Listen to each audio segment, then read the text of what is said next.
Hello learners. तो जैसे कि हमने अब तक देखा कि हमने हाइब्रिडाइजेशन से जेनेटिक वेरिएशन क्रिएट किया पॉपुलेशन में। हाइब्रिडाइजेशन की प्रोसेस में जीन्स सेग्रीगेट होते हैं और रिकॉम्बिनेशन होता है। इसकी वजह से F2 जनरेशन में बहुत सारे नए जीन कॉम्बिनेशंस बनते हैं। अब F1 जनरेशन में जितने अलग अलग जीन्स प्रेजेंट होंगे उतना ही जेनेटिक वेरिएशन हमें F2 जनरेशन में दिखाई देगा। क्योंकि सेग्रीगेटिंग जनरेशन में बहुत सारे जेनेटिक कॉम्बिनेशंस होते हैं, इसलिए इनमें मास सिलेक्शन या प्योर लाइन सिलेक्शन नहीं किया जा सकता। इसलिए हम सेग्रीगेटिंग पॉपुलेशंस में जिस तरीके के सिलेक्शन यूज करते हैं वो है हमारा पेडिग्री मेथड, बल्क मेथड से कर सकते हैं या बैक क्रॉस मेथड से।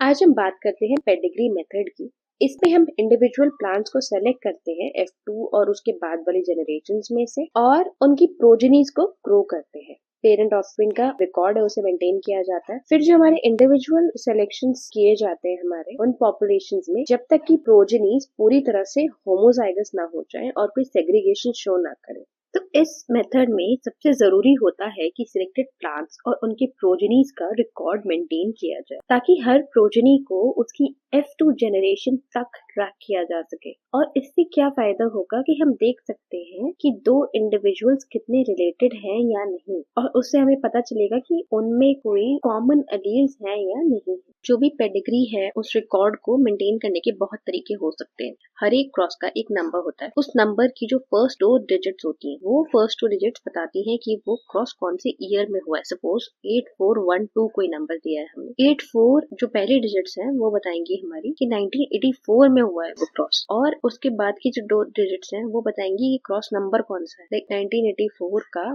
12वां नंबर क्रॉस सपोज, तो 8412। इसको हम आगे और डेजिग्नेट कर सकते हैं दो तरह से कि हम प्लॉट में उन प्रोजेनीज को कौन सी लोकेशन दे रहे हैं उसके बेसिस पे हम उनका डेजिग्नेशन दे सकते हैं, या फिर हम प्लांट्स को ही सीरियल नंबर दे सकते हैं। तो दो तरीके से हो सकता है, देखते हैं कैसे होता है।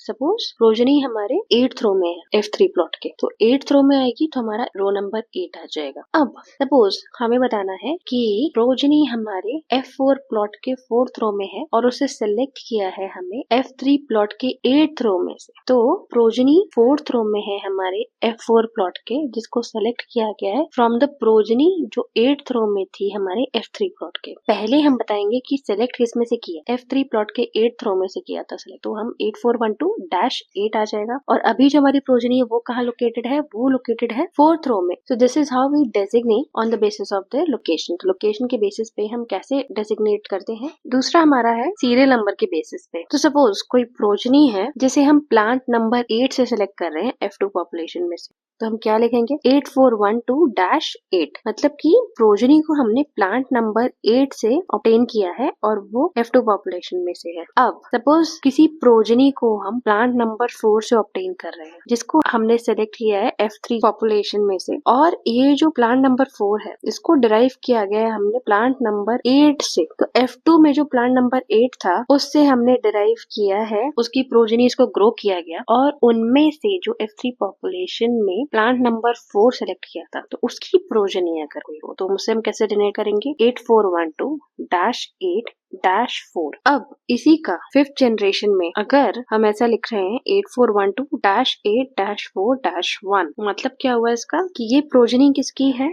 प्लांट नंबर 1 की, जिसको सेलेक्ट किया है F4 की प्रोजेनी में से, और वो जो F4 की प्रोजेनी थी उसको डिराइव किया था प्लांट नंबर 4 से, और वो प्लांट नंबर 4 कहाँ था F3, और वो जो F3 था उसको ऑब्टेन किया गया था प्लांट नंबर 8 से F2 में। तो इसमें हो क्या रहा है, हम F2, F3, F4 सारी हम बता सकते हैं, F5, ये हमारी प्रोजेनी कहाँ से कहाँ तक आ रही है। हमने क्या किया, हमने पूरा रिकॉर्ड मेंटेन किया कि ये उसकी प्रोजेनी है, फिर उसमें से सिलेक्शन किया हमने दूसरी प्रोजेनी हमारी ये वाली है, तो ऐसे हो जाता है इसमें।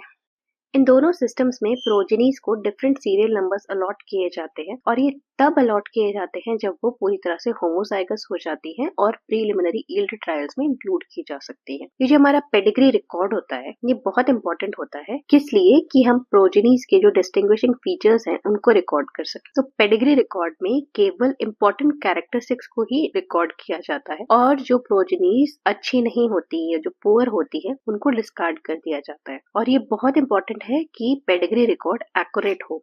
तो नेक्स्ट हम बात करते हैं इसके प्रोसीजर के बारे में। सबसे इम्पोर्टेंट होता है हमारा पेरेंट्स का सिलेक्शन। तो जैसे कैरेक्टरिस्टिक्स हमें प्रोजेनी में चाहिए वैसे ही पेरेंट्स को सिलेक्ट करना जाता है। पेरेंट्स के सिलेक्शन के बाद उनकी क्रॉसिंग कराई जाती है। उस क्रॉस से हमें मिलता है F1 जनरेशन। अब ये जो F1 जनरेशन होता है इससे हमें प्रोड्यूस करना होता है F2 जनरेशन। तो F1 जनरेशन के हम 15 से 30 तक प्लांट्स ले लेते हैं ताकि हमारे को F2 जनरेशन में ज्यादा से ज्यादा सीड्स मिल सके। अब ये जो प्लांटिंग कर रहे हैं F1 जनरेशन की सीड्स की, तो वो सीड की प्लांटिंग हम काफी दूर दूर करते हैं। जो जनरल हमारा डिस्टेंस रखते हैं हम रो टू रो का, उससे ज्यादा डिस्टेंस रखा जाता है ताकि जो सीड्स हो उनको कंपटीशन कम मिले और जो सीड बने हमारे वो काफी ज्यादा जनरेट हो सके। सारे प्लांट्स को फिर एक साथ हार्वेस्ट किया जाता है। इसके बाद जो सीड्स हमको मिले उनको थर्ड जनरेशन में ग्रो कराया जाता है। उनकी भी ग्रोइंग के टाइम पे स्पेस प्लांटिंग की जाती है। तो 2000 से 10,000 प्लांट्स ग्रो कराए जाते हैं। इनमें से 100 से 500 सुपीरियर प्लांट्स को सेलेक्ट किया जाता है। सारे प्लांट्स को सेपरेटली हार्वेस्ट किया जाता है। लास्ट टाइम हमने बल्क किया था, एक साथ हार्वेस्ट किया था। अब इस टाइम हम सारे प्लांट्स को अलग अलग हार्वेस्ट करते हैं। नेक्स्ट ईयर ये F3 को ग्रो कराया जाता है। अब हर प्लांट को एक न्यू रो ग्रो कराई जाती है। अगर हमने सपोज 200 प्लांट सेलेक्ट किए हैं, ठीक है, तो 200 रोज ग्रो कराई जाएंगी हर एक प्लांट की। देन उनमें से हमारी जो सुपीरियर प्रोजेनीज हैं उन्हें सेलेक्ट किया जाता है। हर सुपीरियर रो में से कुछ 3 से 5 सुपीरियर प्रोजेनीज को सेलेक्ट करते हैं। नेक्स्ट ईयर यानी कि जो 5th ईयर है उसमें सीड्स को अलग अलग रोज में ग्रो कर दिया जाता है। ग्रो होने के बाद उसमें से कुछ 50 सुपीरियर रोज को सेलेक्ट किया जाता है और उनमें से फिर से इंडिविजुअल प्लांट्स का सिलेक्शन होता है। नेक्स्ट ईयर जो 6th ईयर है उसमें क्या किया जाता है, उसमें 3 रो प्लॉट बनाए जाते हैं। मतलब कि 3 रोज ग्रो कराई जाती हैं हर एक प्लांट की। और क्योंकि हर एक प्लांट की 3 रोज है तो उसमें ये चेक किया जाता है कि उन तीनों रोज में सेग्रीगेशन तो नहीं दिख रहा। अगर हमारे को सेग्रीगेशन नहीं दिख रहा होता है तो प्रीलिमिनरी यील्ड ट्रायल के लिए भेज दिया जाता है। मतलब कि हम चेक वैरायटी के साथ उसे ग्रो कर सकते हैं। तो करते क्या है, 7th ईयर में जिन भी हमारे को 3 रोज में वेरिएशन नहीं दिख रहा होता है उनको बल्क में हार्वेस्ट किया जाता है और फिर उन्हें चेक वैरायटी के साथ ग्रो किया जाता है। तो ऐसा 1-2 साल देखते हैं कि सारी रोज में दिख रहा है या नहीं दिख रहा है। जिन रोज में अगर हमारे को कुछ सेग्रीगेशन दिख रहा होता है तो दोबारा से सिलेक्शन किया जाता है उनमें से, और फिर उनके बाद जब तक कि वो यूनिफॉर्म ना हो जाए, सेग्रीगेशन शो करना बंद ना कर दें, तब तक हम उन्हें करते रहते हैं। और फिर उसके बाद उन सबको क्या करते हैं कि प्रीलिमिनरी यील्ड ट्रायल के लिए भेज देते हैं चेक वैरायटी के साथ। अब हमारा ये 8th ईयर तक हमारा प्रीलिमिनरी यील्ड ट्रायल चलता रहता है। उसके बाद हम देखते हैं कि कोई सेग्रीगेशन नहीं हो रहा है और ये चेक वैरायटी से बेटर परफॉर्म कर रही है, तो उसके बाद के 2 साल कोऑर्डिनेटेड यील्ड ट्रायल के लिए चली जाती है वो वैरायटी। और उसके बाद अगर वो अच्छा परफॉर्म कर रही है तो सीड्स को डिस्ट्रीब्यूशन करते हैं, मल्टीप्लिकेशन करके डिस्ट्रीब्यूट किया जाता है और उसे as a new variety release कर दिया जाता है।